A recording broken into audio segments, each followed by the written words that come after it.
Recife, bom dia nono ano, olá professores, tudo bem com vocês? Estou aqui de volta, professor Armando Pérez, para mais uma aula de Geografia do nono ano. E hoje a gente vai iniciar um novo assunto, tá? O assunto é Europa, e a gente vai ver os aspectos iniciais, aspectos gerais desse assunto. E sempre com a gente, né, tem a professora Vanessa de Sustentabilidade. Dá o seu bom dia aí, Vanessa. Olá, meus amores, bom dia, tudo bem com vocês?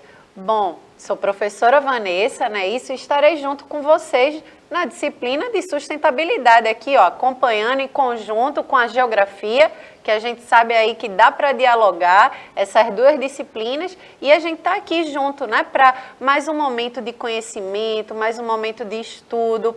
A gente ainda está em processamento aqui do chat, mas eu friso a vocês a importância da interação, né, gente? Que a gente constrói esse conhecimento quando a gente tem essa troca, quando a gente tem esse diálogo, tá bom? Então vai aparecer aí o QR Code, ó, na sua telinha, para que vocês, quem ainda não tem o aplicativo, quem não baixou o aplicativo, possa baixar, né? Direciona aí o celular para a tela e você pode baixar o aplicativo e interagir ao vivo com a gente aqui, certo? E se você não conseguiu acompanhar essa aula ao vivo, você pode acessar essa aula depois no canal do YouTube, né, do Educa Recife. Então se inscreve lá no canal, deixa comentários, curte as aulas, que vai ser muito legal. Bons estudos para todos e todas. E vamos lá! É isso aí. Bom dia, boa tarde, boa noite para você que está vendo aí no YouTube, está vendo a reprise também, que vai passar às 14 horas, não é isso? Desejar também um bom dia aqui para o pessoal do estúdio, né, Deivinho e Josi aí, um abraço para a nossa intérprete Helena. Vamos embora, né, estudar nessa sexta-feira, última aula do dia, depois ó, vai fazer, vai estudar, vai almoçar, vai brincar, jogar bola, é isso aí. Simbora. Então, pessoal, vamos começar aqui, ó, tá ouvindo?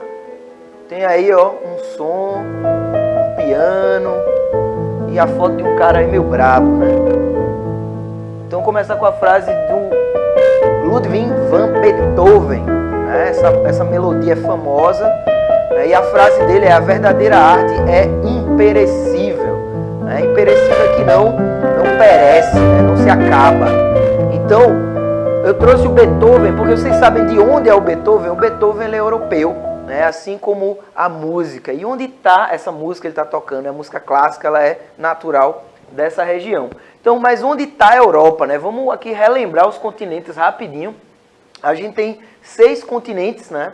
Começando aí do nosso continente, que é esse aqui em verde, né? A América, né? Subdividida a América do Sul, onde o Brasil está. Ao lado aqui a gente tem a África, né? Veja o encaixe aqui, né? Vocês sabem que os continentes eles foram juntos um dia, né? No famoso Pangeia, tá? Então Brasil e África se encaixam, aqui está a África.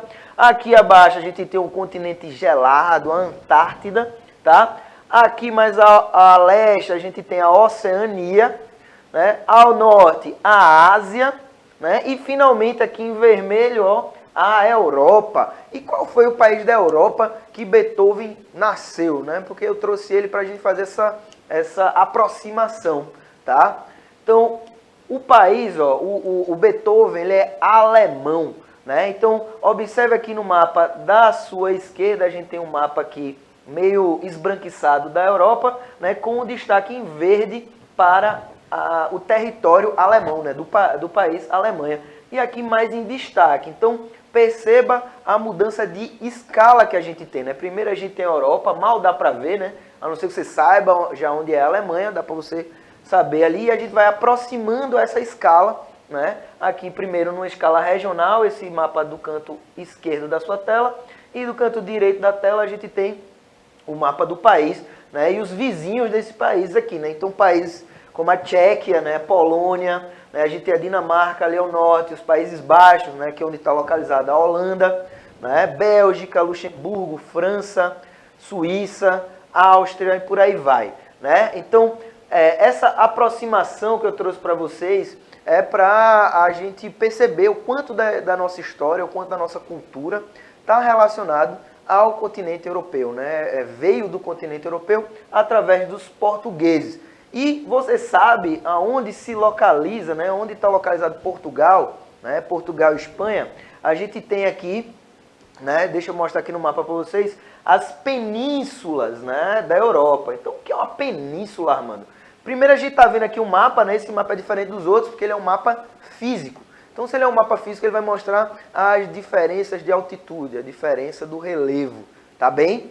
Então, se você tem uma dúvida disso aí, vai ali, volta nos estudos, dá uma pesquisadinha, o que é relevo, né? A gente vai falar de alguns tipos aqui, então, se tiver uma dúvida também, coloca aí nos comentários do vídeo, enfim. Vamos tentar se comunicar da forma que é possível, tá? Então, voltando, o que é península? Península é justamente essa parte do continente, né, que vai se sair aqui, ó. Tá vendo que eu coloquei uns círculos nas principais penínsulas da Europa, né?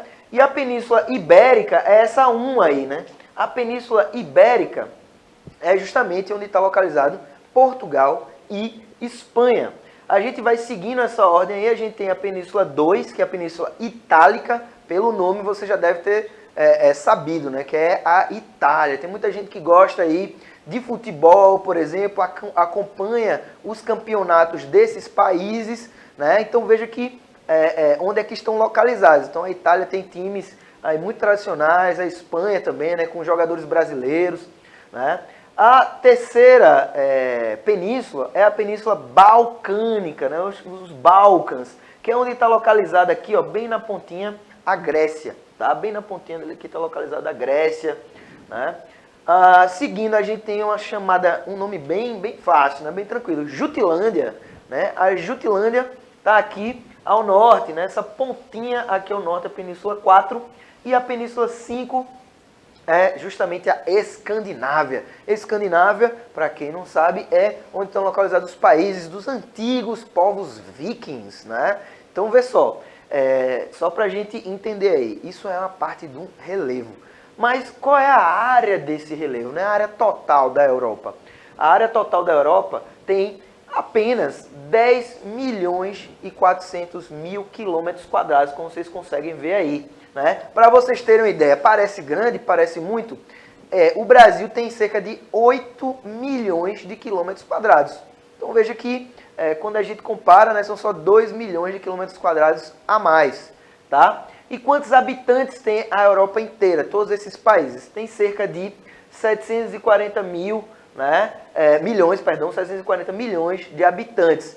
Então, o Brasil, como eu disse, tem 200 milhões, 210 aproximadamente milhões de habitantes. Então, veja, a Europa, como a gente olha esse mapa, parece, né, ser bem grandona, mas tem aí uma relação de proximidade de tamanho. E aí tem aqui abaixo, né, no terceiro ponto, tem um nome chamado Eurásia, né? O que é Eurásia? Por que a gente está falando de Eurásia? Porque no mapa mundi, vou voltar aqui para a gente ver, ó, no mapa mundi, a Europa e a Ásia, elas são como uma coisa só, tá vendo? A gente tem aqui, ó, é uma continuidade. Aqui está a Ásia, né, e a continuidade é a Europa. Então, por isso a gente chama Eurásia, né? Mas o que é que vai diferir esses dois continentes? Né? O que é que vai separar esses dois continentes? Vai ser justamente a base cultural. Vai ser como os povos se organizam, né? Então, devido a isso, a gente tem aí, a gente pode chamar também, é comum a gente ouvir falar de Eurásia quando está se referindo a toda essa massa continental. Né? A massa continental que vai ser essa grande parte de terras emersas, né? Terras que estão fora do oceano. Beleza, pessoal? Tá dando para acompanhar direitinho? Vamos embora. Seguinte, a gente vai ter aqui, ó, outra característica de relevo, né? Então a gente já viu as penínsulas, agora a gente vai ver as outras formações de relevo, né? Vocês conseguem ver aí no mapa que eu destaquei essas partes que estão meio enrugadas aí, né? Meio amareladas. A gente tem uma diferença de cor entre verde e um mais amarelo, mais amarronzado. O que é isso, Armando? Isso são justamente as diferenças de altitude, tá? A diferença de altitude. Altitude é igual a altura? Será que você sabe responder essa? Altitude é diferente, pessoal. Altitude é em relação ao nível do mar. Ou seja, quando a gente fala de continente, a gente está falando que são terras que estão acima do nível do mar. Então, o relevo ele é medido assim.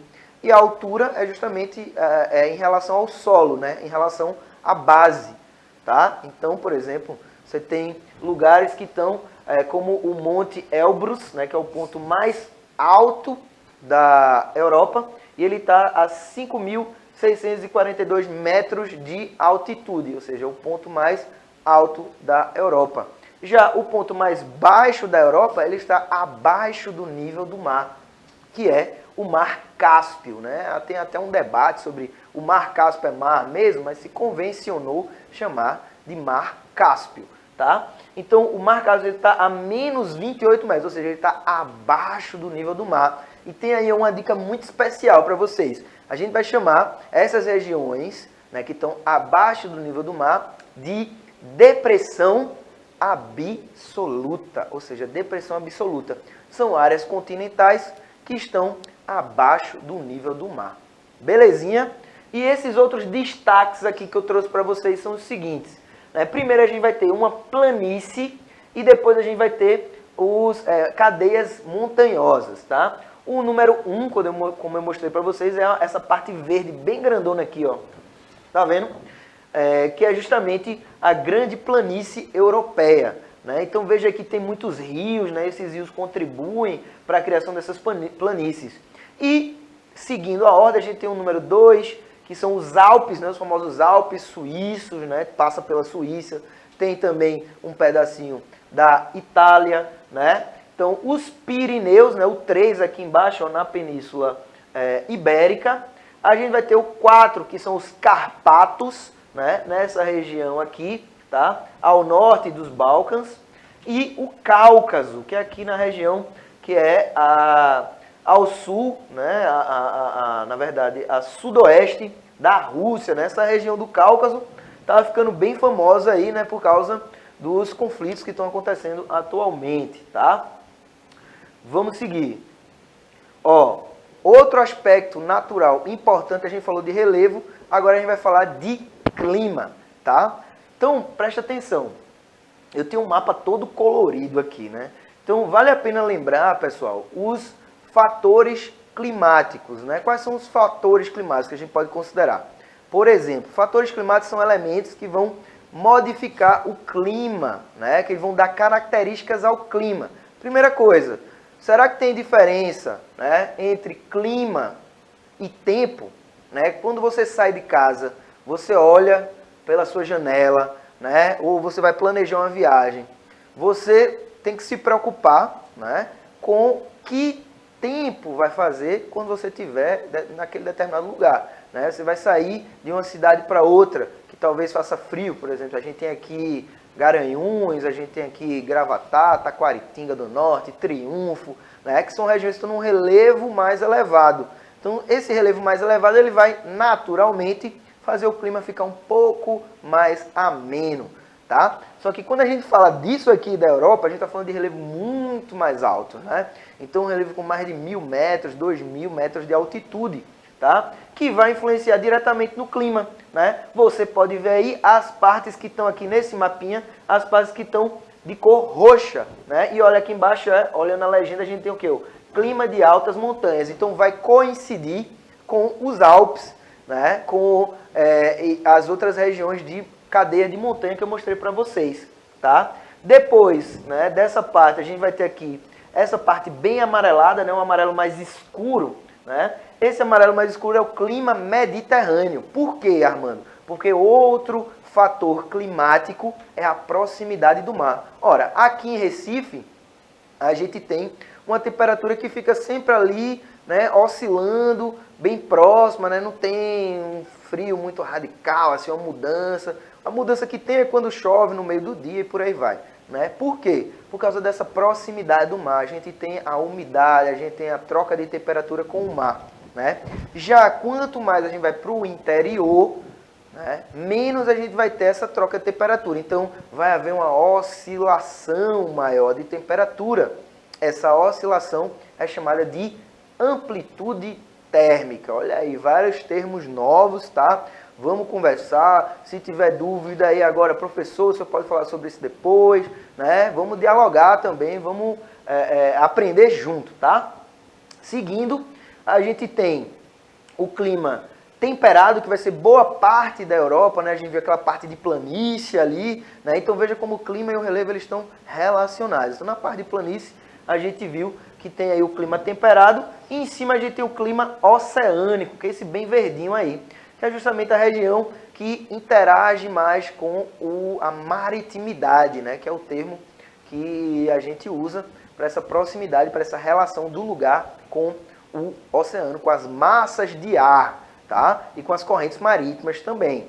Belezinha? Lá no norte, ó, lá no ponto norte, a gente tem, se você observar aqui, ó, nessa parte à esquerda, a gente tem escrito Oceano Glacial Ártico, né? Por quê? Porque aí a gente já está perto do Polo Norte. Então, qual vai ser o clima dessa região, meu aluno? Vai ser um clima extremamente desfavorável, digamos assim, para quem é acostumado a viver num lugar como Recife, né? Porque é o clima polar, né? Com médias de temperatura muito baixas. Então, ó, só para a gente fechar aqui a ideia relacionando clima, relevo e vegetação, a gente tem, né? Vamos trabalhar com dados aqui, né? Com gráficos. A gente tem dentro do continente europeu, né? Que tem essas variações de cobertura florestal. A gente vai ter 43% do continente, né, com algum tipo de vegetação, só que 3% dessa vegetação é vegetação nativa, ou seja, a vegetação original. E por que isso acontece, professor? Isso acontece porque essa região, historicamente, está há muito tempo sendo ocupada. Tem muitas cidades próximas, né, e precisa utilizar o máximo do espaço possível. Então, a gente sabe que essa alteração de espaço, né, essa alteração da paisagem vai impactar primeiramente os elementos da natureza, não é isso? Então, na Europa a gente tem uma grande cobertura vegetal, né? A gente tem a tundra, né? A vegetação de montanha, a taiga, a floresta temperada, as estepes, os desertos, né? Vegetação desértica, né? E vegetação mediterrânea, sempre entendendo que essa vegetação se relaciona ao clima. Então, ó, se tiver uma dúvida, pausa, olha o mapa com calma, volta, né? A gente está aqui nessa possibilidade digital para ter também essas ferramentas, beleza?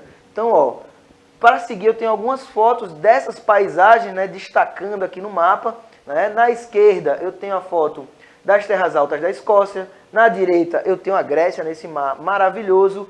Depois eu tenho os Alpes suíços, como eu mostrei para vocês, a região montanhosa. Eu tenho a Lapônia lá no norte, de clima polar, na Finlândia. Né? Eu tenho a Bélgica, que está bem aqui na parte oceânica. Tenho também Montenegro, né? Que está localizado na região dos Balcãs, aqui floresta. A gente tem um planalto ali atrás. Né? E agora, minha gente, para dialogar com isso aí, a gente vai ter a força dos movimentos ambientais, né, que a professora Vanessa vai trazer para a gente. Joga aí na tela para você, para a gente fazer isso aí. Muito bem. Vamos chegando aqui, né? Pois é, chegando aqui, né, gente, para conversar um pouquinho, né, para a gente dialogar aqui sobre a sustentabilidade, né? Essa disciplina aí que está muito relacionada com a geografia. A gente acabou de ver uma aula maravilhosa aí, falando sobre climas, vegetações, e para a gente, né, compreender um pouco mais todos esses aspectos, né, que a gente trabalha na geografia, a gente também usa a disciplina da sustentabilidade para que a gente possa ficar aí, ó, mais sabido, mais ligado. Mas vamos lá, né? Hoje a gente vai trabalhar um tema muito importante, né? Vocês aí já ouviram falar sobre os movimentos sociais? Eu acredito, né, que certamente vocês já ouviram, né, nos telejornais, nas redes sociais, né, com o diálogo aí com seus professores, seus colegas. E o que seria, né, esses movimentos sociais, essas manifestações que a gente tem dentro da nossa sociedade? Vamos entender o que são os movimentos sociais. Vejam aí, olha, conceituando, são grupos de pessoas ou entidades da sociedade civil que agem politicamente para buscar algum direito que lhes seja negado ou esteja sendo ofertado de forma inadequada pelo poder público. Né? A gente vê muito se falar de movimentos sociais e muitas vezes a gente não entende direito, né? Quais são as pautas, né? O que é que propõe esses movimentos sociais? A gente sabe, gente, que para que a gente forme uma sociedade mais democrática, né, mais justa, que a gente possa viver numa harmonia social, a gente precisa, às vezes, se posicionar, se movimentar, né, se mobilizar. A gente sabe que é importante em nossas ações individuais, mas quando a gente age coletivamente, né, dentro da sociedade, a gente ganha muito mais força. Então, por isso que é tão importante os movimentos sociais. Os movimentos sociais, eles são movimentos que têm pautas, né? Que têm uma diretriz, né? Que têm ideias que vão indo em busca, né? De uma justiça, em busca de direitos. A gente pode pensar assim, né? A gente vê muitos movimentos aí, a gente vai trabalhar as questões de movimentos ambientais, a questão de movimentos na perspectiva racial, né? O movimento de mulheres, a gente agora no mês de março, né? Falando aí do Dia da Mulher, o quão importante foi, né, esse movimento feminista ao longo da história para que a gente conquistasse alguns direitos. A gente sabe que ainda não chegou numa perspectiva ideal, que ainda tem uma longa caminhada para a gente fazer, mas que a gente já conquistou algumas coisas. Mas a gente pode aqui fazer uma reflexão. Quando a gente, por exemplo, vê essas manifestações sobre passagem mesmo, né? Aumento de passagem, a gente vai lá, se mobiliza. Isso aí é um movimento social, mas ele é uma demanda mais específica, né? A curto prazo. E a gente pode classificar os movimentos sociais nessa perspectiva de movimento conjuntural, né? Que é esse movimento mais a curto prazo, né? Imediato, e movimentos estrutural, como é o movimento, por exemplo, racial, né? O movimento dos negros. Aí, quando a gente está em busca, né? O movimento negro busca por igualdade racial dentro da nossa sociedade. Então, é muito importante que a gente estude, né? Que a gente reflita sobre a importância dos movimentos sociais dentro da nossa sociedade. Ao longo, né, da disciplina, né, ao longo das aulas, a gente vai trabalhar mais sobre cada movimento especificamente, né? Mas, e também sobre democracia, né, a importância da democracia, a democracia e meio ambiente também, que a gente sempre frisa aqui a questão que o meio ambiente está relacionado não só às questões naturais, né, da natureza, mas o ser humano dentro desse contexto social também é importante a gente refletir. Mas vamos seguindo aqui, olha. Lutar pelo quê, né? A gente vai visualizar aí algumas imagens de movimentos, né, que se ocorreram e ainda ocorre dentro da nossa sociedade. Vejam aí, condições de trabalho, né, aí no período da Revolução Industrial, quando começaram logo as primeiras indústrias, né, esse processo de mecanização, onde muitos trabalhadores e trabalhadoras tinham horas gigantescas, né, de trabalho. Então aí já começa a mobilização do movimento trabalhista aí, em prol, né, de condições melhores de trabalho, enfim. Então aí, olha, no período da Revolução Industrial, o direito das mulheres, né, começando lá no final do século XIX, século XX, início do século XX, a questão do sufragista, né, o movimento sufragista, que é relacionado à mulher ter direito a votar, né, o direito a voto, que a mulher até então, até o início ali, meados do século XIX, a mulher não tinha direito de participar, né, ativamente da política, de votar, só os homens. Então, foi também alguma conquista que, ao longo do tempo, né, o movimento aí das mulheres foram conquistando. Outro aí, olha, a igualdade de direitos nos Estados Unidos, né, essa questão de igualdade racial, o movimento negro, com suas necessidades, particularidades também, que, né, ao longo das aulas a gente também vai entender um pouquinho melhor, né, o dos Estados Unidos tem suas necessidades específicas, diferentemente da realidade aqui brasileira, que também existe o movimento negro, né, mas em termos gerais é por igualdade, né, racial. Outro movimento aí, ó, contra as armas nucleares também, teve essa manifestação. Olha aí, o direito à terra, o famoso MST, aí a questão da reforma agrária, né, que a gente também vai estudar nas nossas aulas. o direito aí, né, de ter uma reorganização das terras. A gente também vai entender um pouquinho o que foi esse movimento, que é um movimento muito importante, gente, não só aqui no Brasil, mas ele é reconhecido internacionalmente, né? Aí a necessidade de se reorganizar. A gente vai trabalhar aqui a concentração de terras. A gente sabe que tem uma concentração de terras na parte rural, né, do campo, com pequena parcela, né, de proprietários ali e uma grande parcela de agricultores, de trabalhadores aí da terra, sem terra para poder plantar, trabalhar, né, isso. Então a importância aí do MST ao longo da história. O MTST também aí que vocês estão vendo na tela, olha, um movimento, né, que tem suas pautas, tem suas ideias para reivindicar o direito à moradia, que é um direito constitucional, né, de cada cidadã ter direito à moradia. Vamos seguindo. E aí eu pergunto a vocês, né, deixo essa provocação. Qual a relação entre os movimentos sociais e a cidadania? A gente sabe que um dos objetivos da educação, né, quando a gente está nessa troca aqui, conhecendo, é a gente tornar cidadão, ser consciente desse exercício da cidadania, que é a gente saber dos nossos deveres, né, enquanto cidadãos, e também dos nossos direitos. Então, qual é a relação que essas manifestações, essas mobilizações sociais têm com o exercício da cidadania? Reflitam aí. E eu vou deixar uma sugestão de atividade, que a gente infelizmente está chegando ao fim dessa aula, mas esse conteúdo a gente ainda vai se delongar muito por aqui nas nossas aulas. Veja, você conhece algum grupo ou instituição que pratica ações voltadas para o meio ambiente, né, que o movimento ambientalista também está aí ativo? E que tal saber mais sobre, né, o movimento ambientalista? Vamos refletir, né? E se você, né, aí estudante do 9º ano, já se mobilizou, já foi para as ruas, né, ou participa de algum movimento social desses, né, que a gente citou, ou outros que a gente ainda vai trabalhar aqui nas nossas aulas.